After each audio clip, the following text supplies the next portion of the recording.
तो चलिए बढ़ते हैं आज की कहानी की ओर। दोस्तों ये बात तब की है जब मुझे काम से लखनऊ शहर जाना था। मैं महाराष्ट्र में रहता था और मेरे साथ मेरे एक दोस्त भी रहता था जो मेरे साथ ही काम करता था। ज़्यादातर मैं कहीं भी जाता तो उसे लेकर ही जाता था और इस बार तो मुझे काफ़ी ज़रूरी काम से जाना था। इसलिए मैंने अपने दोस्त को कहा कि तुम भी मेरे साथ लखनऊ चलो। फिर उस पर मेरे दोस्त ने कहा कि ठीक है। मुझे जल्दी ही लखनऊ पहुंचना था, इसलिए मैंने उसी दिन की ट्रेन की टिकट बुक कर ली थी। क्योंकि जिस समय हम लखनऊ जा रहे थे उस समय छुट्टियों का समय चल रहा था, जिस वजह से हमें टिकट मिलने में ज़्यादा मुश्किल नहीं हुई। पर मुझे नहीं पता था कि ट्रेन का सफ़र हमारी ज़िंदगी पर इतना प्रभाव करेगा। हमारी ट्रेन की टाइम रात के करीब 8 बजे की थी, इसलिए हमने जल्दी से तैयारी कर ली थी और हम स्टेशन के लिए निकल पड़े। जब हम लोग स्टेशन पहुंचे तब हमें पता चला कि हम आधा घंटा पहले ही वहां पर पहुंच चुके हैं। उसके बाद हम स्टेशन पर रुककर कुछ समय वहां पर टहलने लगे। इतने में ही हमने देखा कि लखनऊ की ट्रेन स्टेशन पर आ रही थी, इसलिए हमने अपना सामान जल्दी पकड़ लिया और ट्रेन रुकने के बाद हम ट्रेन में चढ़ गए। वैसे तो हमारी बोगी रिजर्व थी, लेकिन कुछ वजह से उसमें वेटिंग वाले लोग भी चढ़ गए थे। हम अपनी सीट पर तो बैठ गए थे, लेकिन वह बोगी वेटिंग वालों से पूरी तरह भर चुकी थी। मुझे अंदर से गुस्सा भी बहुत आ रहा था, क्योंकि उस ट्रेन में अब रत्ती भर भी जगह नहीं बची थी और मानो सीट से टॉयलेट तक जाना भी बहुत ही मुश्किल हो चुका था। लेकिन हम चाहकर भी कुछ कर नहीं सकते थे, इसलिए हमने खुद को ट्रेन में एडजस्ट किया था। फिर कुछ ही समय में ट्रेन चल चुकी थी। ट्रेन को चलते चलते अब काफ़ी रात हो गई थी और हमें नींद भी काफ़ी आ रही थी, इसलिए हम दोनों अपनी अपनी सीट पर सो गए थे। ट्रेन को चलते चलते अब 5 से 6 घंटे हो चुके थे और आधी रात भी हो गई थी कि तभी एक स्टेशन आने वाला था। लेकिन वो स्टेशन आने से पहले ही ट्रेन 2 किलोमीटर पीछे ही रुक गई कि तभी मेरा दोस्त उठा और मुझसे बोला कि मुझे जोरों की टॉयलेट आई है, इसलिए मैं नीचे जाकर टॉयलेट करके आता हूँ। इसलिए मैंने उससे कहा कि तुम नीचे क्यों जा रहे हो, ट्रेन के टॉयलेट में चले जाओ। लेकिन उसने कहा कि वहाँ पर काफ़ी लोग बैठे हुए हैं और वहाँ का टॉयलेट साफ भी नहीं है, इसलिए मैं नीचे जाकर करके आता हूँ। तभी मैंने कहा कि ठीक है, पर ट्रेन चालू होने से पहले आ जाना। फिर मेरा दोस्त ट्रेन से नीचे चला गया और थोड़ी आगे एक झाड़ी थी, वहाँ पर वो टॉयलेट करने चला गया। फिर कुछ समय के बाद जब ट्रेन ने हॉर्न मारा कि तभी मेरा दोस्त ट्रेन में आ गया। लेकिन वह गया तो सामने के दरवाजे से था, लेकिन अब वह आया पीछे के दरवाजे से और उसके हाव भाव भी काफ़ी बदले से लग रहे थे। मुझे उसे देखकर काफ़ी अजीब लग रहा था, क्योंकि वह काफ़ी अलग तरीके से चल रहा था। इसलिए मैंने उससे पूछा कि तुम ठीक तो हो ना? तो उस पर उसने कड़क आवाज़ में कहा, हाँ मैं ठीक हूँ। उसके बोलने का ढंग भी काफ़ी बदला सा लग रहा था। फिर वह अपनी जगह पर आकर बैठ गया। उसके बाद ट्रेन तेज गति से वहाँ से चलने लगी और उस समय काफ़ी रात हो गई थी, लेकिन मैं तभी उठ चुका था। इसलिए मैंने सोचा कि चलो अपने दोस्त से थोड़ा बातें कर लेता हूँ। इसलिए मैं उससे कुछ बातें करने लगा, लेकिन मैं जब भी उससे कुछ पूछता तो उसके जवाब में वह हकलाते हुए बोलता था। इसलिए मैंने उससे पूछा कि तुम हकलाते हुए क्यों बोल रहे हो? तो उसने मुझे हकलाते हुए कहा कि नहीं, जब मैं नीचे उतरा था तब काफ़ी ठंड थी, इसलिए मेरी आवाज़ तुम्हें ऐसी सुनाई दे रही है। मैंने उस समय उस पर इतना ज़्यादा ध्यान नहीं दिया, पर मैंने सोचा कि वह सच ही कह रहा होगा। और उसके बाद मैंने उससे कहा कि चलो इतने लंबे सफ़र की एक यादगार तस्वीर निकालते हैं, जिस पर वह फोटो खिंचवाने के लिए राजी नहीं हो रहा था। उसका ऐसा बर्ताव देखकर मुझे उस पर काफ़ी शक हो रहा था कि तभी उसने मुझे ज़ोर से चिल्लाते हुए कहा कि मुझे फ़ोटो नहीं निकलवाना है, मैं जा रहा हूँ सोने। यह सुनने के बाद मुझे उस पर काफ़ी शक हो रहा था। मुझे ऐसा लग रहा था कि यह मेरा दोस्त नहीं बल्कि कोई और ही था। फिर वह अपनी सीट पर जाकर चादर ओढ़कर सो गया। मैं अपनी सीट पर बैठकर अपने दोस्त के इस बर्ताव के बारे में सोच रहा था कि तभी मेरे फ़ोन पर एक कॉल आई। तभी मैंने सोचा इतनी रात को कौन कॉल कर रहा होगा। फिर मैंने कॉल उठाया और कॉल के उठाते ही सामने वाले ने हेलो कहा। मुझे सामने वाले की आवाज़ अपने दोस्त जैसी लग रही थी, इसलिए मैंने उससे पूछा कि तुम कौन हो और तुम्हारी आवाज़ मेरे दोस्त जैसी क्यों लग रही है? तो उसने कहा कि मैं तुम्हारा ही दोस्त हूँ।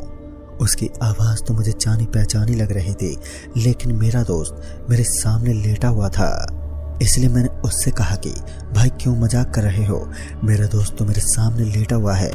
तो उसने कहा कि अब जो स्टेशन आएगा मैं उस पर तुम्हारा इंतज़ार कर रहा हूँ, तुम जल्दी ही वहाँ पर आ जाओ। मुझे उसकी बातें सुनकर काफ़ी अजीब सा लग रहा था, क्योंकि अगर वह मेरा दोस्त था तो मेरे सामने जो लेटा हुआ था वो कौन था। यही जानने के लिए मैंने अपने दोस्त के ऊपर से धीरे से चद्दर उठाई। तब जो मैंने देखा वह देखने के बाद तो मेरी आंखें फटी की फटी रह गई थी, क्योंकि मैंने देखा कि उसके पैर उल्टे थे और उसके हाथ पर गहरे निशान थे। मैं समझ चुका था यह कोई मेरा दोस्त नहीं है बल्कि एक प्रेत है। अब मैं अंदर से काफ़ी डर गया, क्योंकि मैं इतने समय प्रेत से बात कर रहा था। लेकिन मैंने सोचा कि मुझे शांत बैठना चाहिए, क्योंकि ट्रेन में काफ़ी लोग बैठे हुए थे। अगर उन्हें यह भयानक बात पता चलती तो वह काफ़ी घबरा जाते। इसलिए मैं चुपचाप से अपनी सीट पर जाकर बैठ गया, मानो उस समय मेरे डर की कोई सीमा नहीं थी। मैं स्टेशन आने तक यही सोच रहा था कि इस प्रेत से पीछा कैसे छुड़ाऊं, कि तभी स्टेशन आने वाला था जहां पर मेरा दोस्त पहले से ही खड़ा हुआ था। उस स्टेशन का नाम राजगढ़ स्टेशन था। पर जैसे ही ट्रेन स्टेशन पर रुकी तो मैं भागते हुए ट्रेन से बाहर निकला, लेकिन वो स्टेशन पूरी तरह से अंधेरे में छाया हुआ था, इसलिए मुझे साफ साफ कुछ भी दिखाई नहीं दे रहा था। और मैं अपने दोस्त के फ़ोन पर कॉल भी लगा रहा था, लेकिन वह उठाने का नाम ही नहीं ले रहा था। मैं उसे ढूंढते ढूंढते स्टेशन के आखिर तक आ चुका था, लेकिन मुझे तब भी वहाँ पर कोई नहीं दिखा। तभी मैंने सोचा कि मेरे दोस्त ने तो मुझे इसी स्टेशन पर आने को कहा था, लेकिन अब वह खुद ही नहीं दिखाई दे रहा था। लेकिन अब तो वह खुद ही दिखाई नहीं दे रहा था, इसलिए मैं थक हार कर ट्रेन की तरफ जाने ही वाला था कि तभी मुझे किसी आदमी की रोने की आवाज़ आई। जब मैंने गौर से उस आवाज़ को सुना तब मुझे पता चला कि वह रोने की आवाज़ मेरे दोस्त की ही थी, और ऐसा लग रहा था कि वह कोई बड़ी मुसीबत में फंस गया है। जब मैं उस आवाज़ की ओर गया तब मुझे पता चला कि वह रोने की आवाज़ स्टेशन के बाजू में एक छोटे से घर से आ रही थी। वह घर दिखने में किसी खंडर जैसा लग रहा था, जो बाहर से काफ़ी टूटा फूटा था। मेरा मन उस घर में जाने का बिल्कुल भी नहीं कर रहा था, लेकिन मेरे दोस्त की आवाज़ सुनकर मैंने कैसे भी हिम्मत जुटाई और घर में चला गया। जब मैंने उस भयानक से घर के दरवाजे को धीरे से खोला तब मैंने देखा कि मेरा दोस्त मुझसे कुछ ही दूरी पर बैठकर रो रहा था। उसे रोता देख मैं भी काफ़ी डर गया था। मैं सोच रहा था कि वहाँ पर बैठकर क्यों रो रहा है, इसलिए मैंने उसको धीमी आवाज़ में इशारा किया। मेरे इशारा करते ही उसने मेरी ओर देखा। फिर मेरे दोस्त ने अपनी उंगली बाजू की तरफ दिखाई।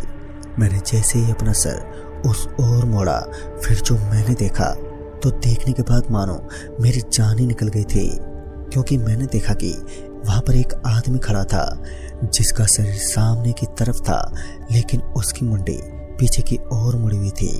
वो प्रेत देखने में इतना भयानक था कि मैं बता नहीं सकता हूँ। मैंने अपने दोस्त को धीमी आवाज़ में कहा कि जल्दी यहाँ से निकलते हैं। फिर मेरा दोस्त शांति से खड़ा होकर घर से निकलने लगा कि तभी उस प्रेत ने अपनी मुंडी आगे की ओर मोड़ी। उसे ऐसा करता देख मानो हमारे पैरों के नीचे से जमीन ही खिसक गई हो, और वह प्रेत हमारी ओर गुस्से से देखने लगा कि तभी हम दोनों दोस्त अपनी पूरी जान लगाकर उस घर से निकले और अपनी बोगी की ओर जाने लगे। हम अपनी पूरी जी जान से वहाँ से भाग रहे थे, और हमें लग रहा था कि हमारे पीछे वह प्रेत भी भाग रहा है, इसलिए हम और भी घबरा गए थे कि तभी हमारी ट्रेन भी चलने ही वाली थी और धीरे धीरे आगे बढ़ रही थी। हम सोच रहे थे कि अगर हम कैसे भी अपनी बोगी में नहीं पहुंचे तो हमारा मरना तय था, लेकिन हम कैसे भी भागते हुए ट्रेन में चढ़ ही गए। ट्रेन में चढ़ते ही हम फौरन अपनी सीट पर जाकर बैठ गए। मुझे कुछ समझ ही नहीं आ रहा था कि ये सब हो क्या रहा है, इसलिए मैंने अपने दोस्त को कहा कि तेरे साथ क्या हुआ था और तू इस स्टेशन पर अकेले क्या कर रहा था। फिर मेरे दोस्त ने मुझे सारी बातें बताई कि जब वह टॉयलेट करने ट्रेन से नीचे उतरा था तब वह थोड़ी आगे जाकर झाड़ी में जब टॉयलेट करने गया कि तभी उसने देखा कि कोई प्रेत उसकी ओर बढ़ रहा था। उसे देखकर वो इतना ज़्यादा घबरा गया था कि वह वहाँ से जोरों से भागने लगा, लेकिन तभी उसका पैर पत्थर पर लगा और वह एकदम से ज़मीन पर गिर पड़ा, जिसकी वजह से उसके सर पर थोड़ी सी चोट लग गई और वह वहीं पर बेहोश हो गया था। फिर उसके बाद जब उसे होश आया तब उसने देखा कि ट्रेन तब तक चल गई थी।